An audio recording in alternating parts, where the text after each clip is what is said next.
Kimdir neden yaralgandır bilmeyim. Men yaraldım мәгәр hüyümden. 2 yaş yürektin yegi kiste, yanıp, yarhıp, birge tibüden.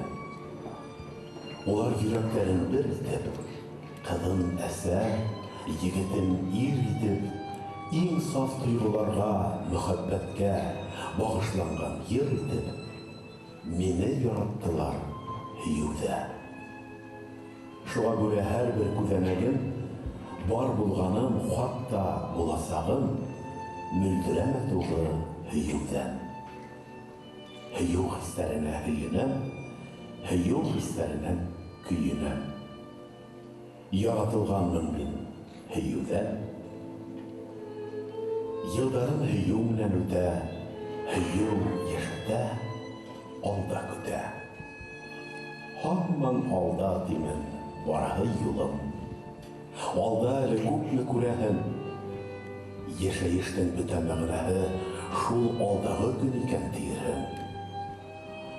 Алда димен үстерә һавағас, яҙаһы йыр, әйтер һүҙҙәрен. Күрәһен бар әле ҡанымдағы малайҙарҙың ҡара күҙҙәрен. Алда димен күпме бараһы юл. Алда әле күпме күрәһен. Беҙҙең кеүек мәжнүндәрен донъя алdatалар шулай күрәһен.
Кулдары һуң, бынамын дигән бура-бурай торган кулдар.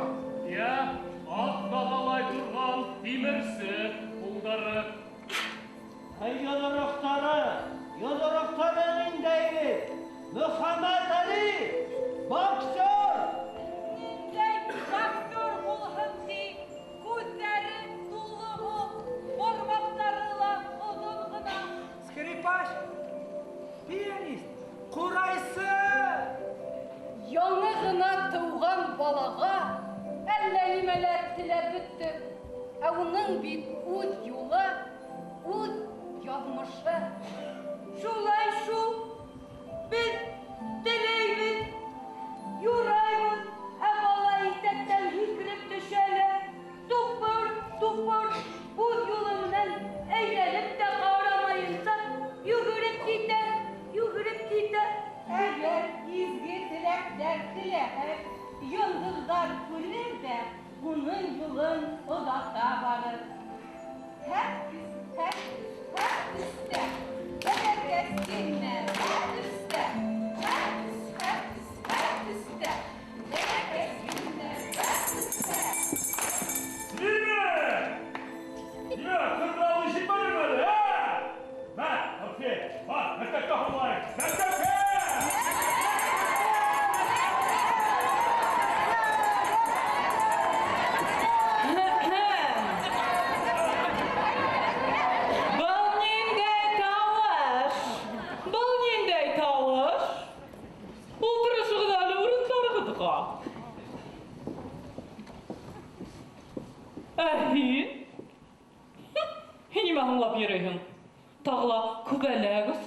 карап тордыңмы, әллә поездың алыс-алыска киткәнен карап тордыңмы?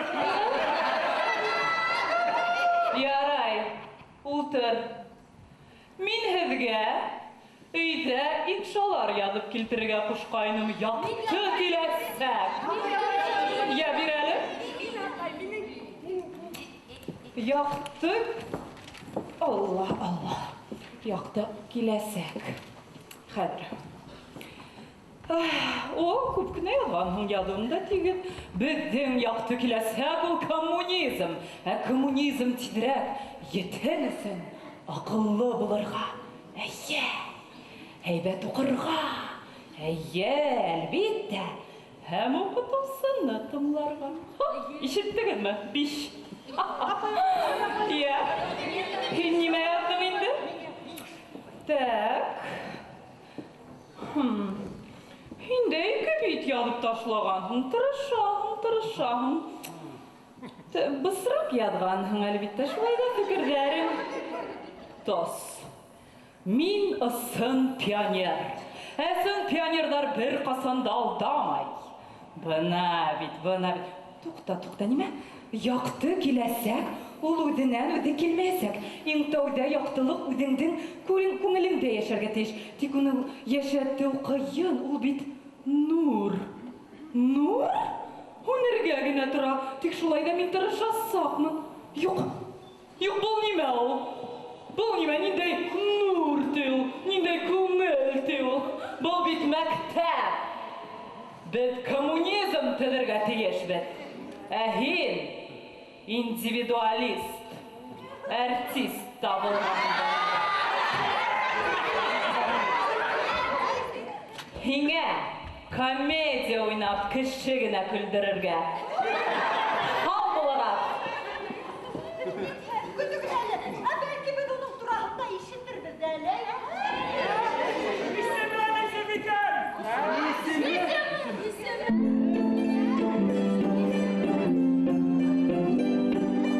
Архангелда ултыуған, актердар улы булған, симпай театр балаһы, тамашалар яратҡан.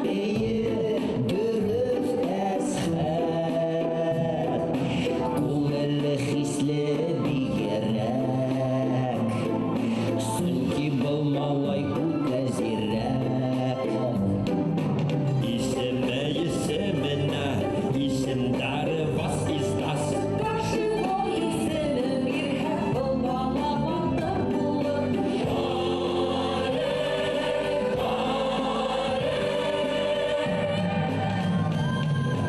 Халыҡ улыдан булыр, был донъяға хан булыр. Илаһы абруйында бар Рәсәйгә танылыр.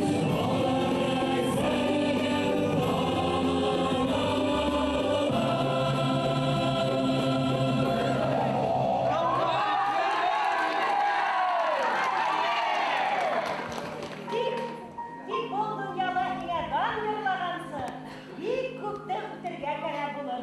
Оҙон тормош юлында ағашып та китергә була. Ҡайсаҡ оло юл һуҡмаҡҡа ла әйләнеп китә. Юл сатында ла ҡалырһың. Нимә эшләргә белмәй аптырап та торорһың. Мөхәббәт булған ерҙә хыянат та урала. Уңышты көнсөллөк һағала.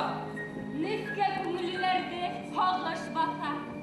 Иман эргәһендә өмөтһөҙлөк ҡала. Изгелек алдында алдаҡ. Батырлык йәнәшендә ҡурҡаҡлык. Намыҫ тигән матур әҙәп бар. Әммә уны ҡымһыҙлыҡ тигән яман ҡылыҡ һағалап торор. Шунан һаҡ бул, балам. Кеше донъяға яңғыҙ килеш килә.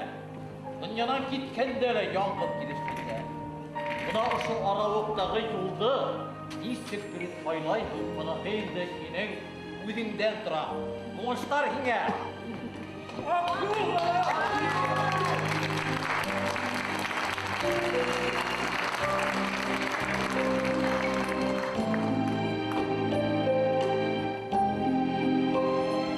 Сияле тау, юка урманы, бәпкәүлән басқан урамы, қышқы күннің халқын урамы, мен ұшында достар туғанмын. Ұшы ерді, ұшы хауаны ең тәу башлап көрген кездерім. Ұшы ерген сәтләніп қалған кескеніне тәпә елдерім. Айтып инһәм, ешергәндәй улам, үтә һымак бөтә арулар. Туҙаны лауынан зорарҙыҡ кеүек, һауаһында гүйә дарыу бар.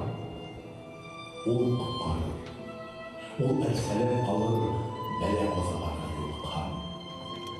Кеше тиеп мине йөрөтмәгеҙ, ошо ерҙә әгәр онотһам.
Нисек, Кәрим балақай, сәфәрің оңдама? Ярай, яхан ғаязымна шүкір дейірлік болды. Атай, бүләктәрді өзбен таратып жүрәкімді. Өзім.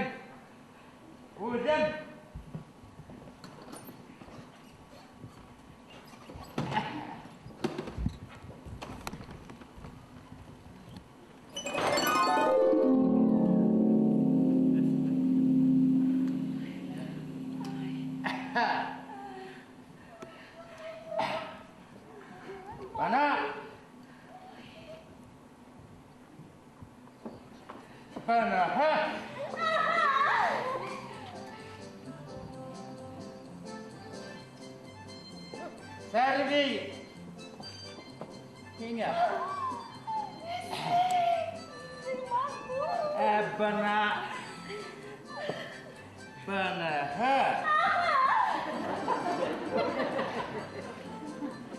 Яхан ғаязығына кеңе? Рәхмет! Бана, хейінді! Ең қиммәтлі бүләк. Өйділі қиммәтке түсті енді. Мәкәлеелі, Садиқ бай менен Даргия хап 5.000-ге кілем қауып алдым. Бөтті 6 ай ертін сатлаттым.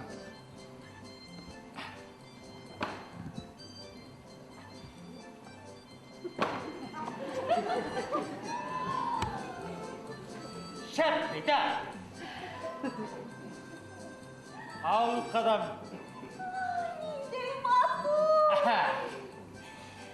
Атай, әйдәлі бұл бүләкті хан Құлапайымдың бұлына адепқа керек ергелі. Бик шәп фәкір қадым. Бик шәп.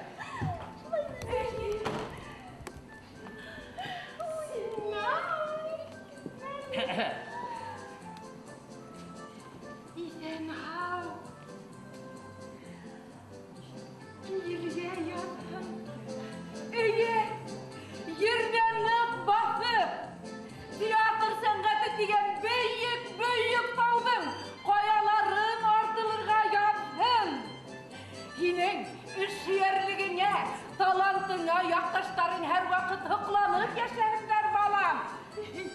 матур, бала сағын өткен, Сибайға сен әр уақыт көтілген қонақ бол балақайым. Амин! Бәхетті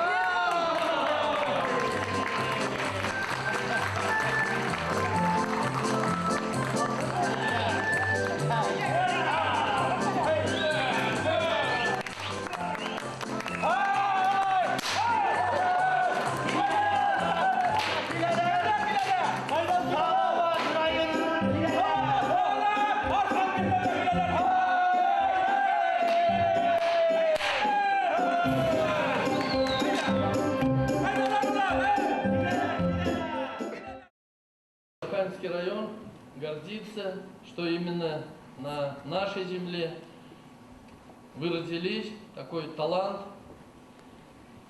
самородок. Поздравляем вас и желаем, конечно, крепкого здоровья, благополучия, долгих лет жизни, долгой творческой активности. Короче, мы вас любим. Хөрмәтле тумаша, хөрмәтле Алик Закир улы, без салаваттар, сезгә сәламәтлек, тазалык, батыр тазалыгы, салават милли безнең геройыбызның батыр сәламәтлек теләйбез. Шулай булыгыз. Кыдгы еренән, Архангель районынан кайнар сәламебезне yetkерәбез килә. Киләсәктә һеҙҙең тыуыр таңдарығыҙ ал булһын. Һәр ваҡытта ла һаулыҡта, муллыҡта, байлыҡта Анфиса еңгәбеҙҙе менән бергә, беҙҙе лә онотмай, артығыҙҙан эйәртеп, иңде-иңгә терәп, оҙон оҙаҡ йылдар ижад үрҙәренән айырмаһын Хоҙай Тәғәлә, һәм дә бәхет, шатлыҡ, мөхәббәт. Многоуважаемый, дорогой, родной, любимый, позвольте от всего сердца поздравить вас с сегодняшним прекрасным юбилеем. Мы вами очень гордимся, вы всегда в наших сердцах. Алик Агаев, Рахмет, вот нам очень хорошо на душе, что сегодня мы на этой сцене, и мы с вами из одной деревни. Желаю вам здоровья крепкого-крепкого, чтобы вы всегда в душе оставались таким же молодым, озорным, красивым. Я вас очень люблю.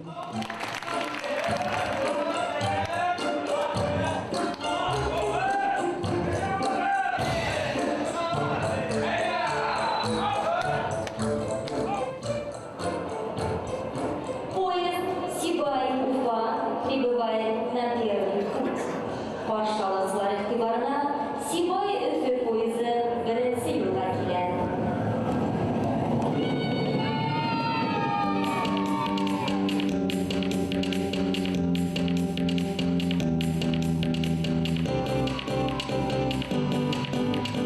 Telefonda шылдырайдар еңел көтәләр. Институтқа әйдә инбил дәртләндерәләр. Әйсе иркә, әйсе егет, әдерһең мөһим. Сәнгать юлына баҡырға ҡурҡайһың мөһим. Өфө саҡыра, ҙур балала юғалмаһаң, барыһы була.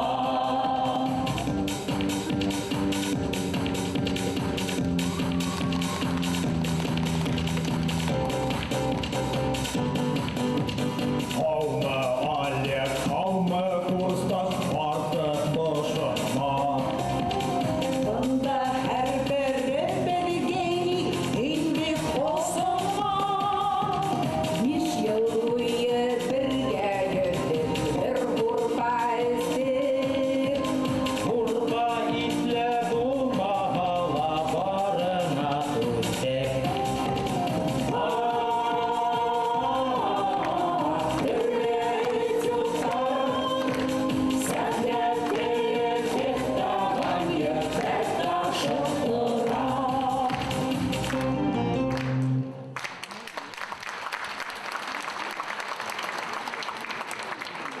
Алешка, хәтереңдәме беренсе курста сәхнә теленән тиҙ әйтелештәр менән күнегеүҙәр яһай торғайныҡ. Хәҙер беҙ һиңә ошо тиҙ әйтелеш менән хәбәр һалабыҙ, әйбет. Һин шуны шул уҡ тиҙ әйтелеш менән беҙҙән һорайһың. Бет шуны раһлайбыз һәм һин дип куярга тиешме? Аңларыңмы? Тегендә.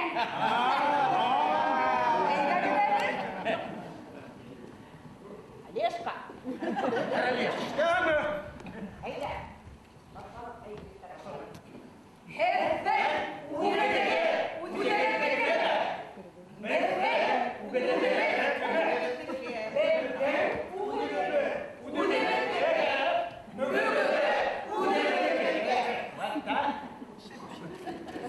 Сиянек шықырын сыққа-сыққасы сиянек сәлесі кәләлім сатманы.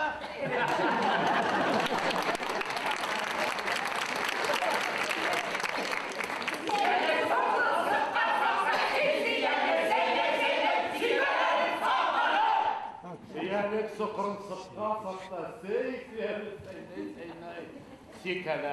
сатманы.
Халығыңдың шатлығы бұл, ғұмыр бойына. Халығыңды шатландыр, бақыт кетір, изгілік кетір, республикаңды ярат.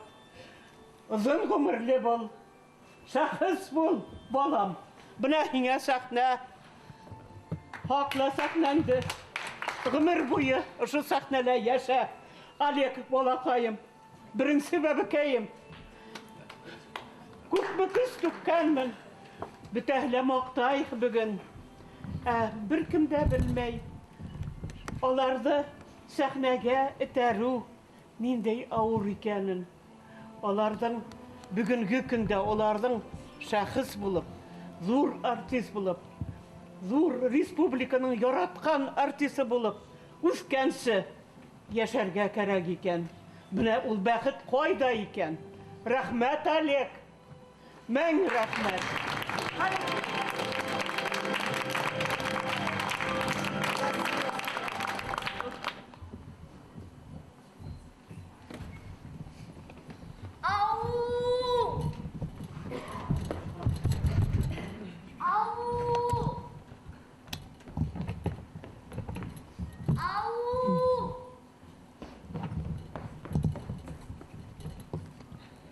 Ей, малай! Қайда келгеніңді біләһеңме? Актер имеш. Башқұрт театрында актер болу үшін асан батыр болу керек. Қаласаң барма?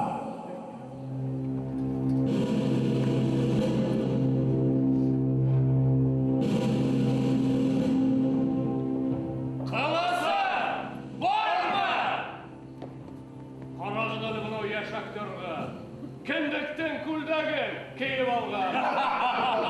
Еңе роль берділер дейді. Күтті тұр. Батыр болыр үшін күлдәрін бігірек мұңлы. Қойғала жәлік түбір екен. Дипломат тұтып алған. Қайда онда? Емен бар. Мен Ричард Каллинді, Адам Шақты, Сандро, Абдрахманды,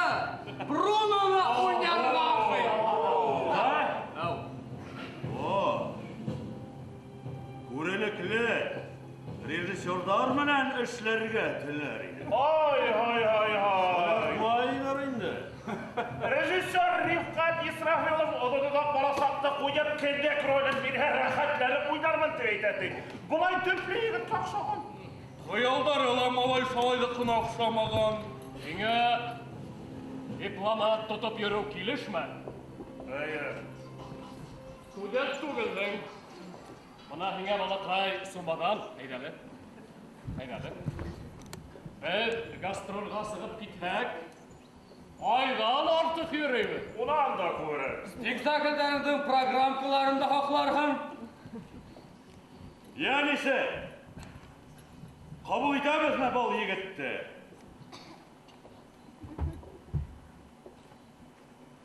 Башқұрттардың ең төп театрында эшләргә булгас, Қаласың! Жанында болған!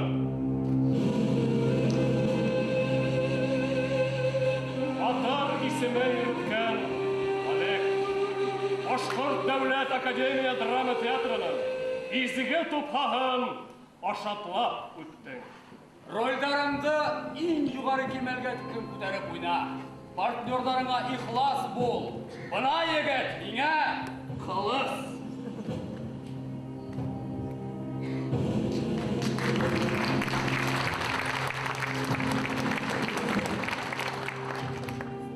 Менә күрәһеңме? Был томашасы. Ул һинең тәнкыйтьсе. Ул һинең батшаң. Ул һинең шатлыгың һәм газабың. Yıllar ötür, ağaz kılısın, koruska deyleri. Buna şun sakta indi, halı kıyığı digen olasın, yavrınına kunur. Исеме ижади алышта еңеп сығырды. Һәм һине сәхнә батыры дип атарлар. Alga! Алле! Alga!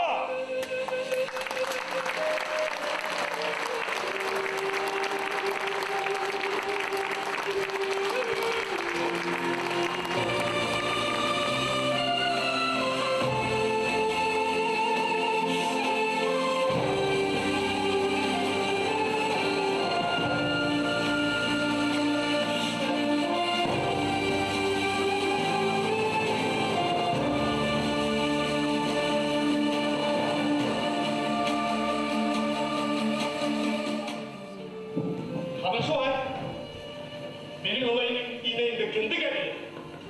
Hemen önümde kendik babayı girdiler. Onu ineğimden birge Urus kapalı beyit buldurdu iderdin de yerge bulurken olasıkladın da işikleri şır asık. Bagzılarımı ne basmatlarla yine astroslarıma her idet gibi İrtehine, kisine, yavmuna, ayağına, yadına, güdüne, parama uydu vakti yetkez. Kışın doğa. Anasız kışını karşı alın. Zet gerek. Önyapsıla ipligine bana. Tabak kıyla değilim bana. O dünyayı kansu kitahine gretibir. Beni savar kitahine nakıp gördü.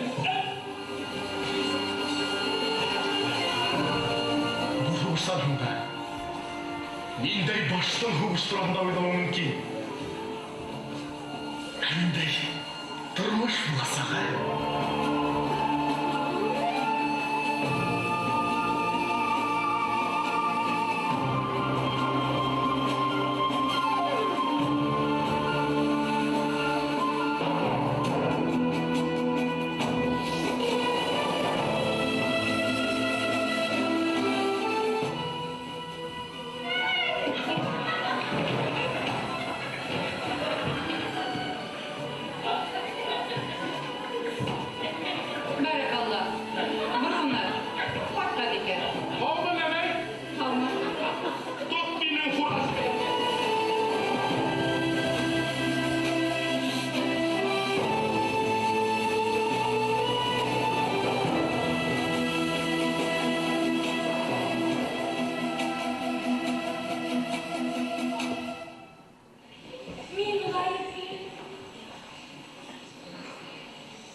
Сен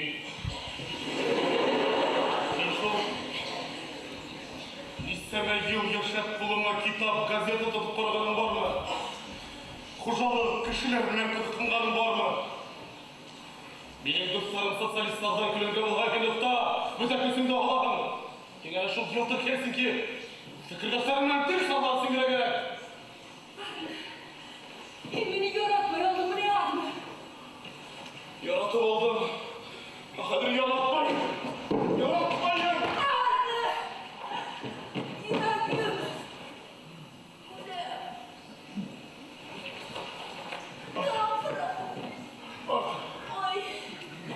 Marta тұрыстан. Marta мен үйрен өтірі қалай барды? Асай! Асай, үйренді қап қал, Асай! Marta.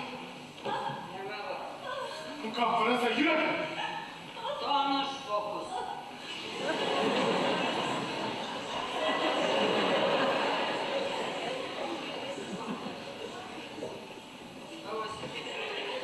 Башын юғарырақ көтер. Өтпейді.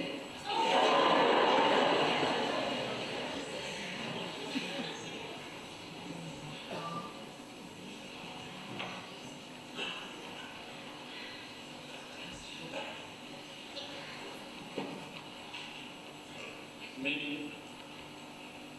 докторға барып келейін. Управляющий әкем, мұқтигіна докторға барып.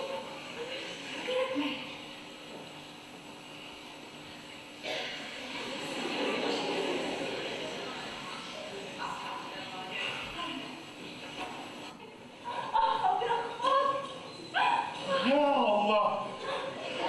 Ол үйдегі ғана болма қолға асықты. Әменің дәріне жылы кейін қалаға қарақырғы табырын айтырам. Қадыр мен деген қотымымды жылы кейін қадыр білмеу. Степан! Шындайдан олды затты! Қолға қасыдай қадырын! Қауғашы!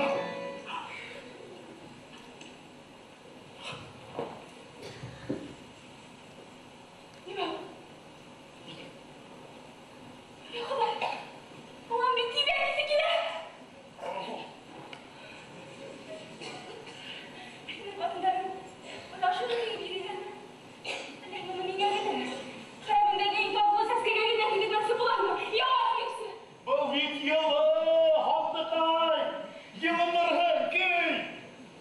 Бұны кейіп алғас, қораттыған сөгілгін алғанда лай шына бүді қасым. Күні келді. Кешір бүтін өрген күніге ол. Күніге.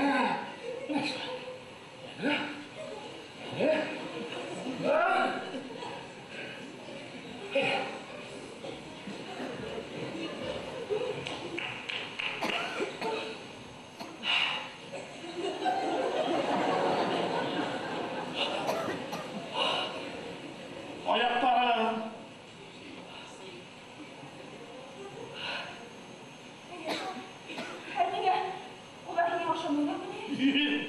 Бұлар қалыпта пейдәрі. Я Аллах.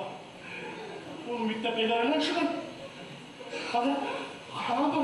Мақұрқайым, қады? Я хәткіне тие қалып бұна бұна. Юғи хақылық дейірі деген.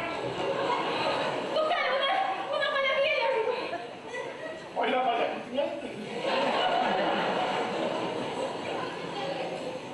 Бұлағың әна? Бешін хақында шындай матыр бұна күйлей башлағайды.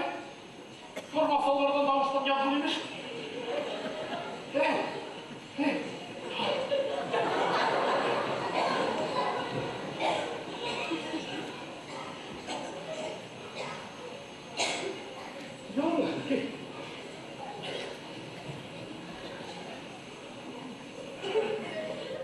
Я должен быть командир, когда отряд пошел в атаку.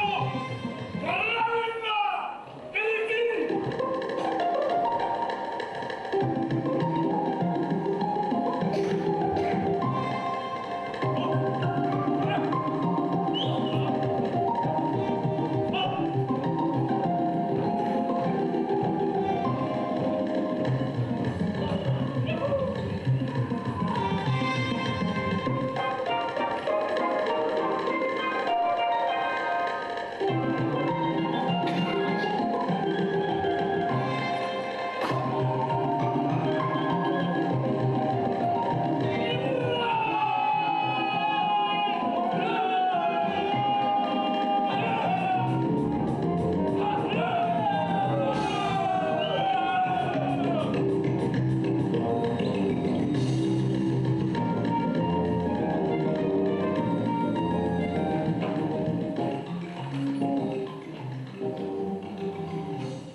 Егеттерим. Баққа беріш, шайтан қалай. Әлі құжа болғағы келмейінді.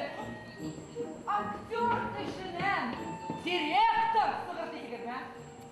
Несеп сатмағанды. Бұлай еден, төплі көріне. Ол бит актер. Бәлки едді һәм төплі кіші ролін ойнайды ғұмыр бойына. Ona! Ona!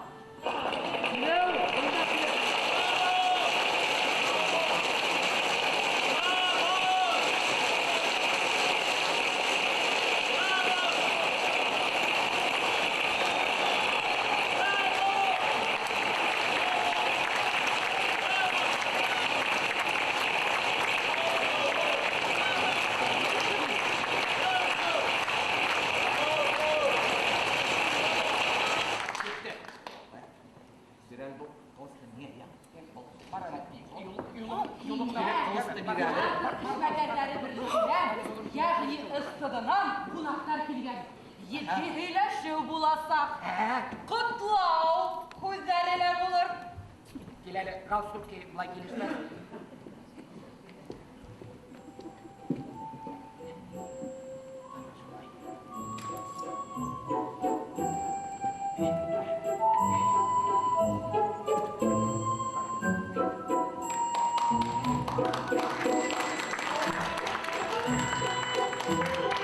Hayırlı kez hamma gelgele. Biz alikini yaratабыз. Шуңа күрә театр эшмәкәрләре союзы исеменнән или юбилеем менән котлайбыз. Исәнлек, һаулык теләйбез. Гаилә бәхете. Иәндәреңнең шатлыгын күреп, улар менән куанырга яздым. Хезмәтең менән язган тарихың һәр вакыт матур булды. Безнең театр эшмәкәрләре союзының иң югары наградасы, ул почет грамотасы, ул әлбәттә театр сәнгатен үстерүгә алган зур хезмәтләре өчен бирелә һәм юбилей айканлы.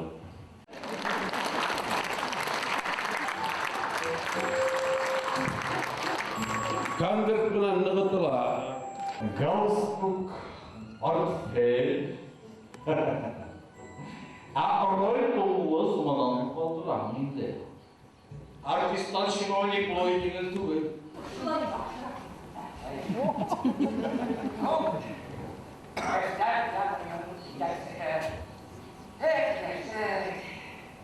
Как я рада нашей встрече. Надеюсь, не забыл ты Дездемону? Олег, ты Ольгу помнишь? С молодежки. А я говорю потом. Вот ты помнишь? Он символ непорочности и веры, великую и чистую любовь. Отдай его подругу, с которой захочешь навсегда связать свою судьбу. И помни, что нетронутое имя для женщин и мужчин всего дороже.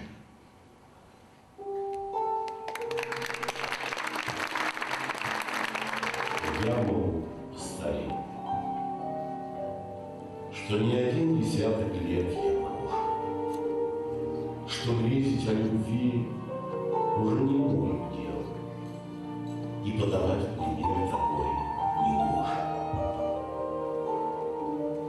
Не говорят, что сверстники мои в молитвах больше пребывают и просят милости Всевышнего они, и к милосердию его взывают. Да, я не молод, юность не вернуть, и грешен я, куда теперь деваться? Но все же в свой последний путь, пока я не готов собираться, одна всегда мольба Всевышнего моя. Молитва ж от повтора не стареет, хотя бы еще на день, прошу тебя, не разлучай с любимой моею.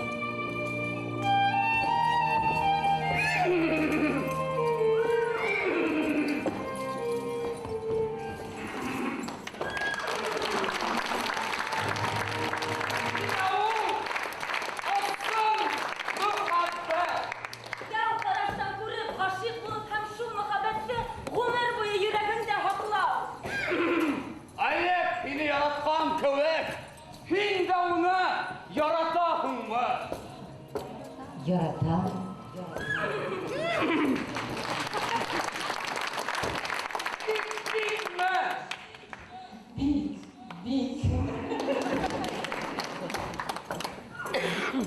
İvatar baba, İvatar.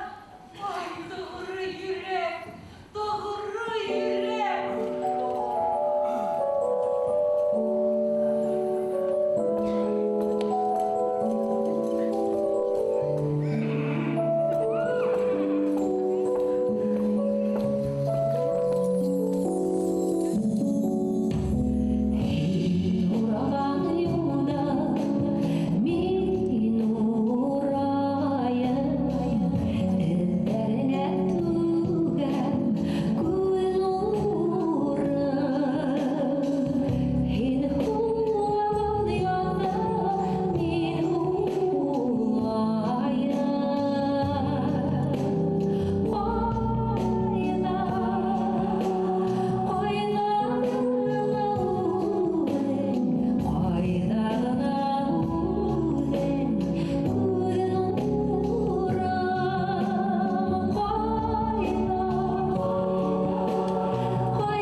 Бұл малайды қыздар алда әллә неменер күтә.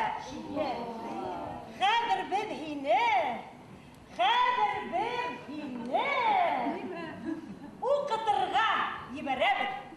Мә, тот! Һинең йыйган тәҗрибәләрең, акылың, белемең бик күбәеп китте. Хәзер ана укучыларың белән бүлеш. Әйе, ана укучыларың. Jib, jib. Jib, jib. Jib, jib, jujalan. Jib, jib, jib, jib, jujalan. Jib, jib, jujalan. Jib, jib, jib, jib, jujalan. Ini jadi jujalan, kulit rumah jujalan. Jib, jib, jujalan. Jib, jib, jib, jib, jujalan. Ini jadi jujalan, kulit rumah jujalan. Jib, jib, jujalan. Jib, jib, jib, jib, jujalan. Ini jadi jujalan, kulit rumah jujalan. Jib, jib.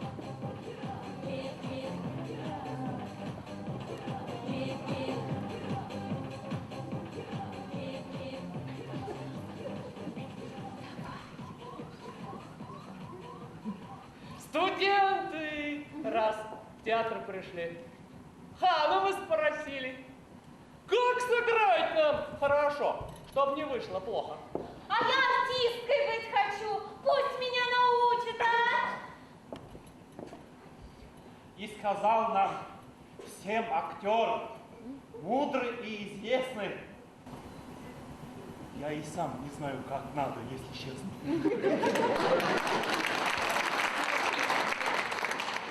А потом, как началось, закружилось, понеслось. Сын движение, речь и танец, музыка и мастерство. О-о-о! Эх, училище, училище, веселые деньки. Выходят из училища такие вот выпускники. Вот. Мы работаем на радость жителям нашей страны. И Завету Ханова мы до сих пор верны. Артистом можешь ты не быть, но человеком быть обязан. Килеп торган алда көткәне, яхты хәвәс хәсәп юлдаш булган, шатлык тоеп типен йөрәгем, авырлыкта тине урап үтте, авыл булсын һәрбер теләгем, туган көнең менән һине мин котлаем бәхет шатлыкта, килер ел туган көн котлаем килә, туган көнең менән котлаем.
Следующая станция – метро Марьина Роща, театр «Сатирикон», где мало кто ждет хорошего актера.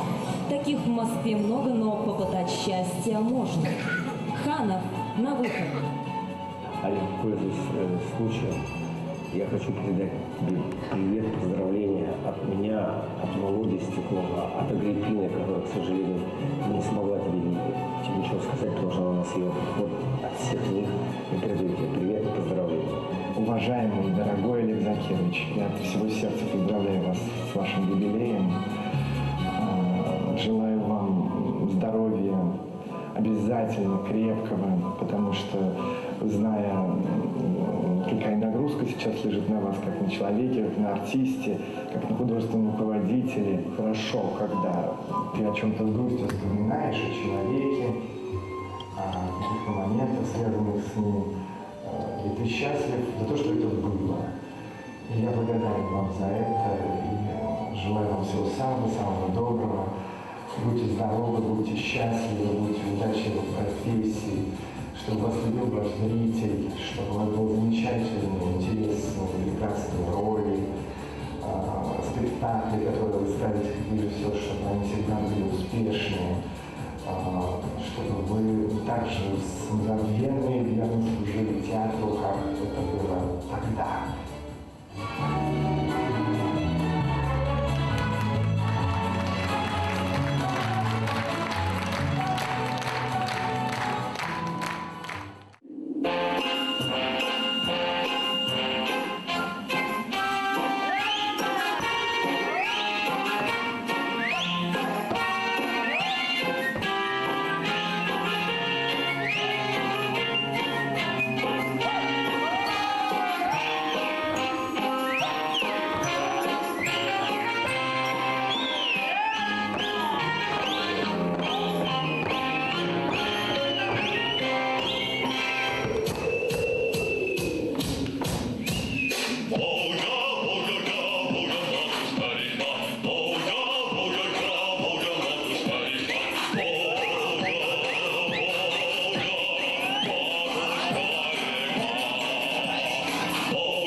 Чемоданом, оробевший. Да ничего, прижился, корни пустил, атаманом стал. И ты корни пустишь. Айда, хлопец, там, где казак, там песни на веселье. Айда с нами, где казак, там и веселье, друг мой. Земля воля, казацкая доля.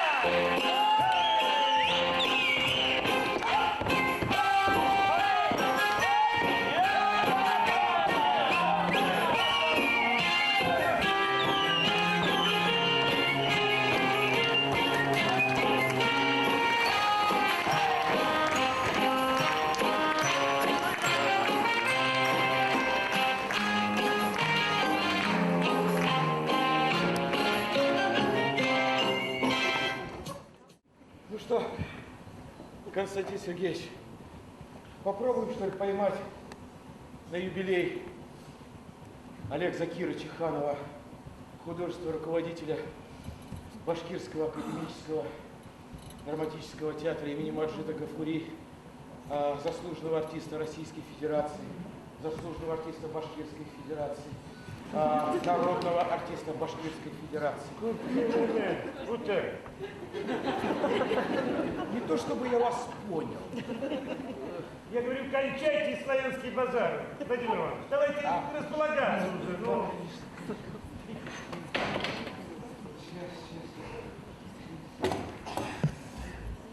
Это вам. Нет, это мне.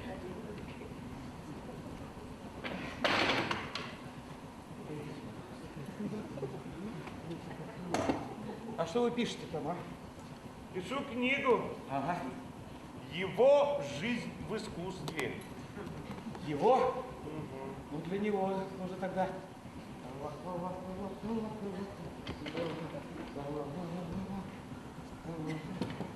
А это для кого, Владимир Иванович? Это? Мы же с вами единственные классики театра. Ну, мало ли, еще кто-нибудь из классиков подойдет, например, Ханов. Вот. Так что...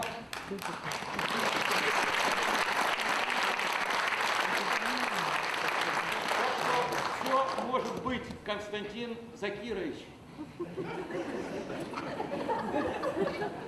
Константин Сергеевич. Ну вот я и говорю, все может быть.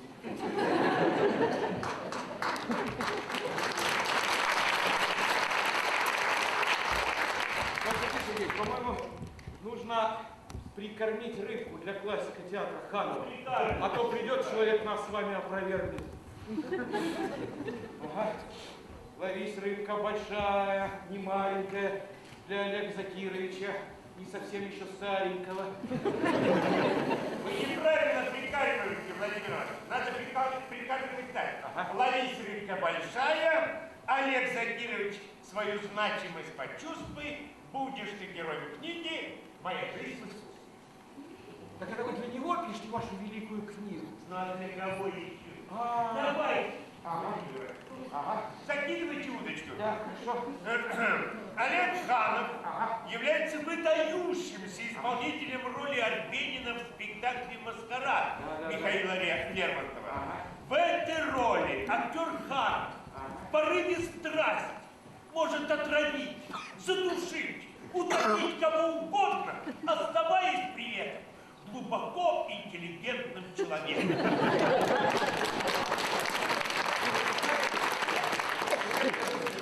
Помню, Олег Закирович. Не отвлекай, не вас вперед. Клюет, да? Действительно? Оп! Что я поймал? За исполнение роли Арбенина я поймал губернаторскую премию «Лучшая актерская работа года», диплом театрального фестиваля имени Рыбакова за вклад в отечественное театральное искусство, высказывание известного театроведа Маргариты Банишовой, где она говорит, что актер Ханов – это трагический комедиант, разыгрывающий свою партию на грани шутки и самоубийства. Вот это клёв! То ли еще будет,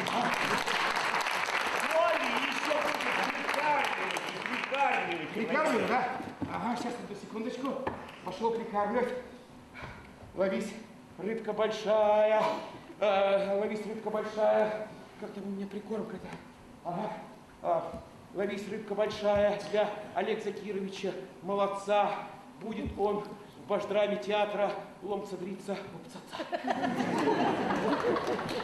Олег Ханов был неподражаем в роли ротмистра в спектакле «Отец Стринберга».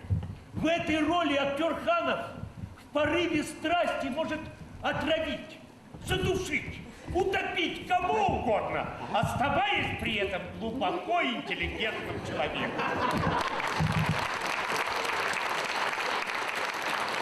По-моему, клюет.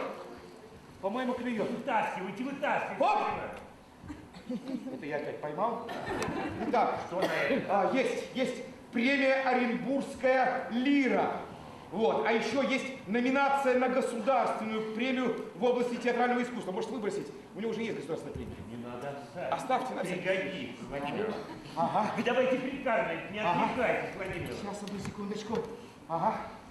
Ловись, рыбка большая, если даже в неглиже, все равно Олег Закирович это Биг Якши-Кише.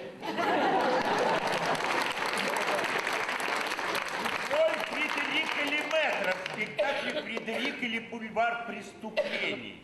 В этой роли актер Ханов в порыве страсти может отравить, задушить, утопить кого угодно, оставаясь при этом глубоко интеллигентным человеком. Какая рыба после этого? Она не клюнет. Ага. Вот она, кажется.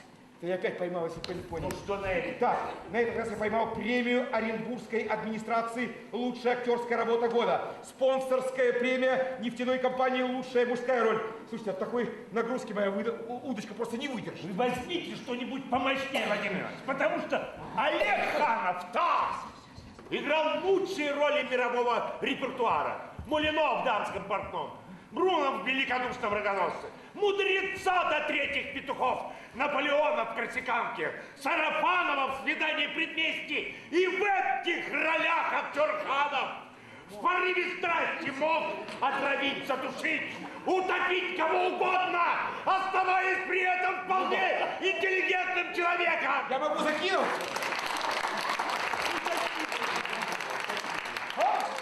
Закину. Давайте, догоняйте. Выдающейся актерской заслугой Олега Ханова явилось исполнение роли Ричарда III Уильяма Шекспира. Особенно лестно было то, что в исполнении этой роли было отмечено самим Алексеем Барташевичем, доктором искусствоведения, профессором, заслуженным деятелем науки, который сказал, что такого Ричарда в исполнении Ханова он уже не видел много лет. В этой роли актер Ханов в порыве страсти обнять, расцеловать, обаять кому угодно, оставаясь при этом такой суперинтеллигентный человек.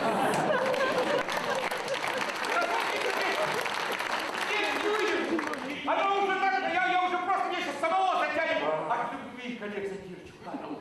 Помогайте! Хорошо. Давайте. Ловись, рыбка большая. Олег Закирович, живи и здравствуй. В ловле твоих заслуг участвует сам Станислав.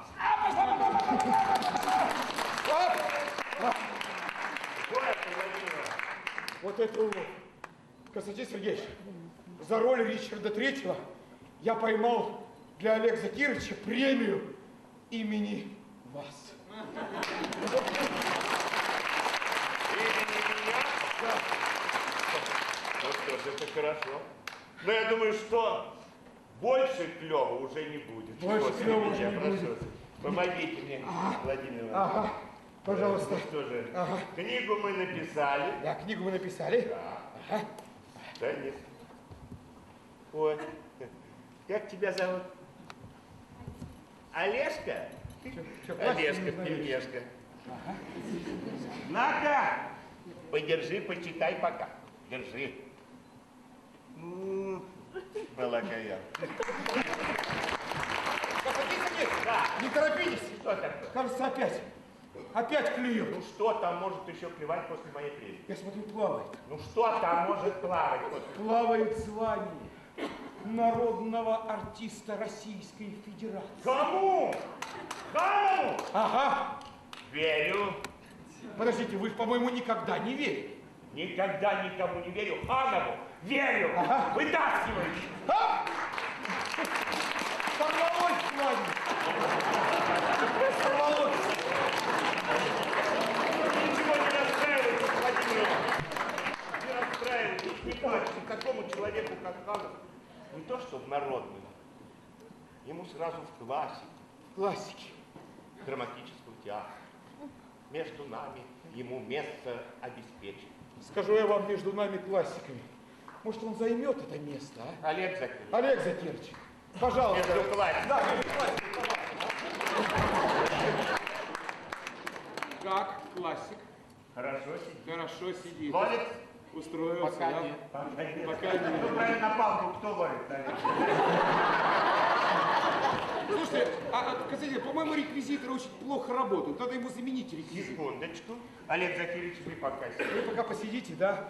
А мы здесь, да, насчет реквизита.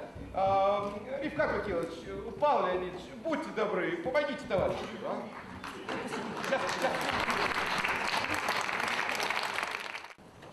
Дорогой Олег Закирович, то, что два великих сегодня реформатора театра сказали замечательные слова, я просто прибавлю к этому несколько таких благодарностей. Я всегда был рад работать с тобой. Ты замечательный человек, понимаете? Вот своим творчеством ты сегодня находишься на уровне великих русских артистов. Великих таких, как Ульянов, наш с тобой друг, Царев и многие другие. Ты своим творчеством прославляешь башкирский народ. Это самое главное. От всей души я тебя поздравляю. Пусть так всегда будет. Пусть гордится башкирский народ своим великим сыном Олегом Хановым.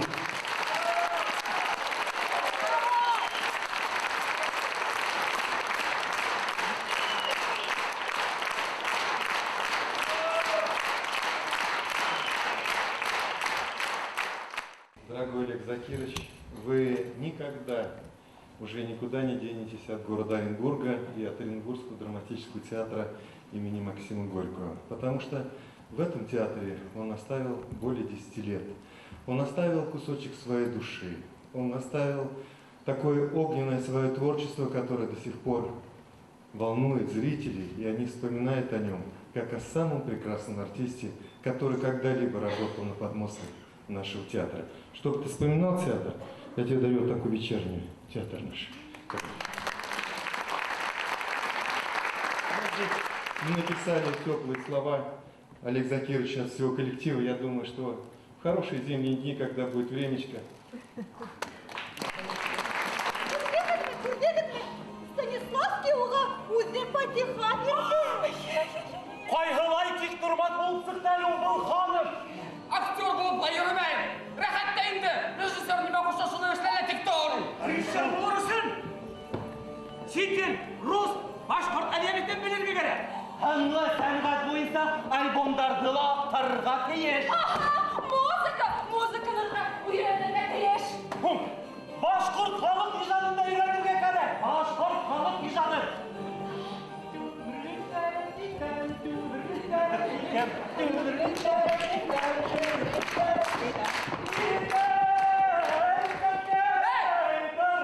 Сүгер!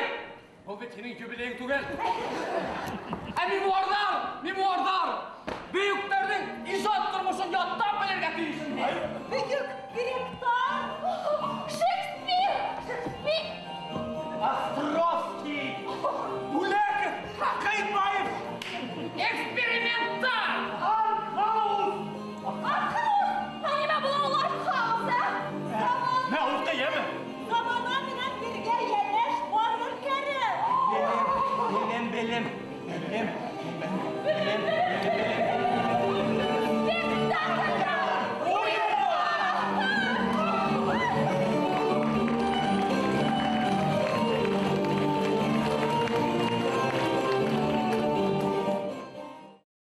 Как оживает камень.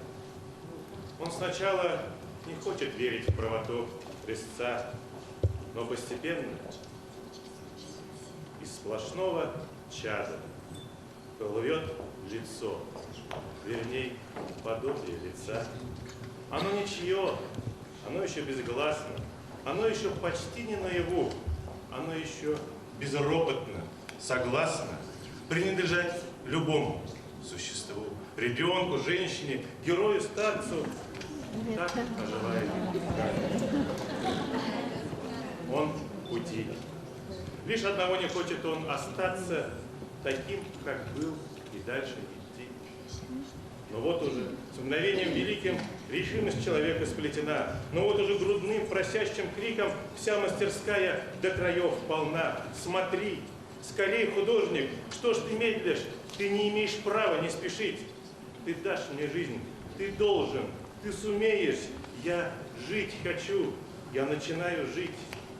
Поверь в меня, светло и одержимо, узнай, как почку майскую раскрой, узнай меня, что по гранитным жилам пошла толчками каменная кровь. Поверь в меня, высокая, живая, по скошенной щеке течет слеза. Смотри, скорей смотри, я открываю печальные гранитные глаза. Смотри, я жду заправдошнего ветра, в меня уже вошла твоя весна. А человек, который создал это, усталый в свете рампы, душа его светла.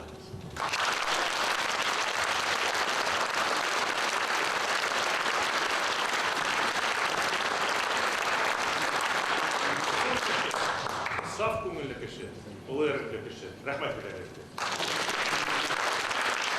Кайрлекис, хурматы достар, добрый вечер. Уважаемые друзья, добрый вечер, Олег Закирович. Я не знаю, сколько всего сбылось у того мальчика, который сегодня вас изображал. Если вы возвращаетесь в свое детство, я не знаю, как вы представляли свой сегодняшний юбилей, но я надеюсь, что он получился таким, как вы его себе видели, потому что вы действительно этого заслуживаете. Для всех сидящих в этом зале, для кого-то вы мастер, для кого-то вы гуру, для кого-то вы любимый муж, отец. Но для всех, для нас вы человек-легенда, вы бренд. И, наверное, очень сложно, как говорят, добыть иконы стиля. Наверное, очень сложно быть той маркой, поддерживать человека, на которого ориентируются.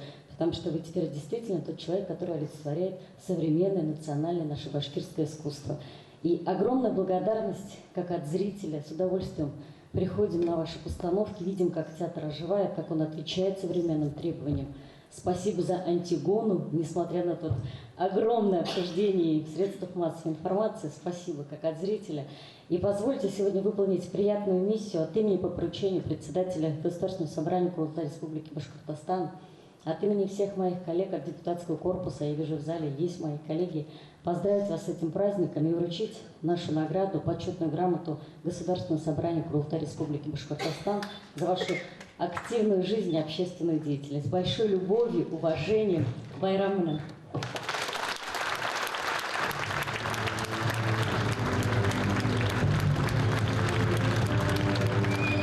Дорогой Олег Закирович, за многолетнюю творческую деятельность, большой вклад в развитие театрального искусства России и активную жизненную позицию награждается почетной грамотой Российского профсоюза работников культуры. Город Москва, ноябрь 2016 год.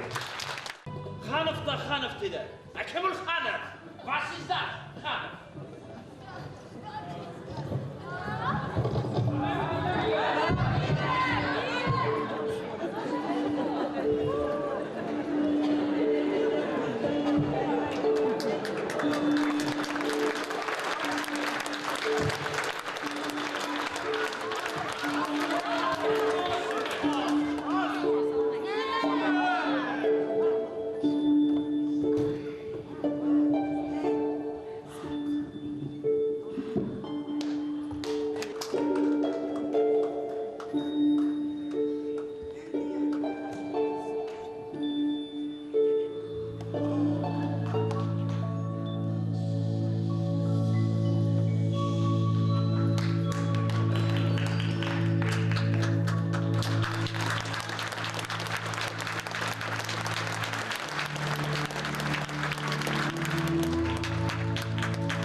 Мәшәкать, ығызығы тамам, бар үшінден сыптым ұсына. Шуға көрә бүгін таңдан алып, көкірегімден құштар ұсырам. Ақлық, хақлық үшін күрәшсілер, тәу бүләгім хілге қарағыз. Қанаттарын ғарур қаға-қаға, көтерілді көкке қарағыш. Юлдағылар, һеҙгә ебәрәмен, ел дауылдар аша үтер торнаны. Сирлеләрем, кәкүк ысрам һеҙгә, оҙаҡ-оҙаҡ саҡыра торғанын. Нимә булды һиңә бөгөн? Бүлмәңдәге кескәй ҡошом, булдың яман тойҙың мәллә?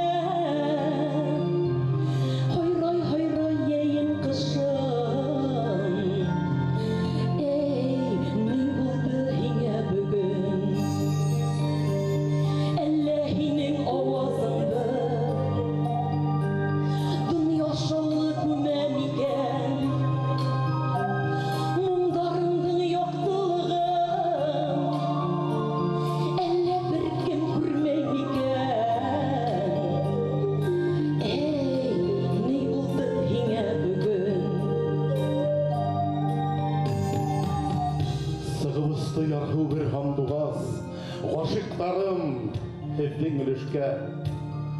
Көткәндәргә ак күгәрсен килер, яңы өмөт өҫтәп өмөткә.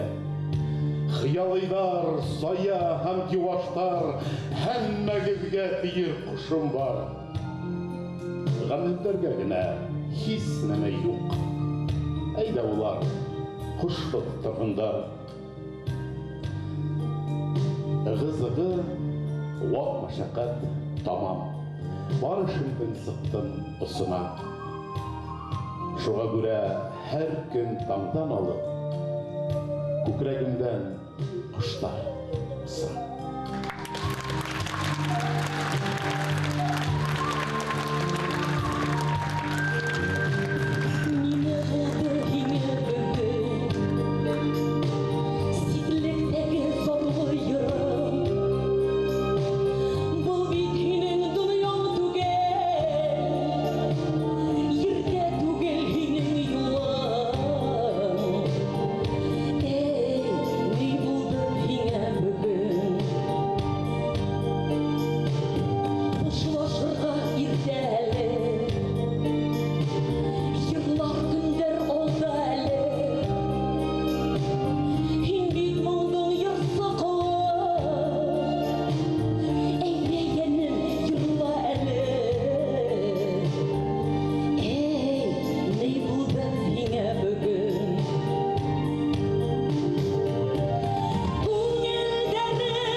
И горы, как люди.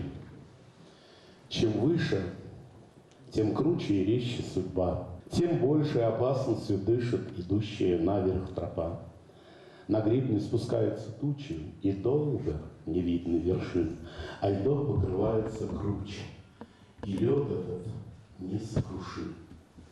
Но горы не ропщут, их доблесть превыше снегов их седых, и солнца встающего отблеск всех раньше приветствует их. И люди, как горы, чем выше, тем круче судьба и трудней. И риском подъема ее дышат, и грозы бушуют над ней вверху. Но высоты, конечно, не звание, не место, ничем. Такое величие не вечно. Нет, я в высотах вершин. В высокой душе не бывает, что в вечной ясности лад.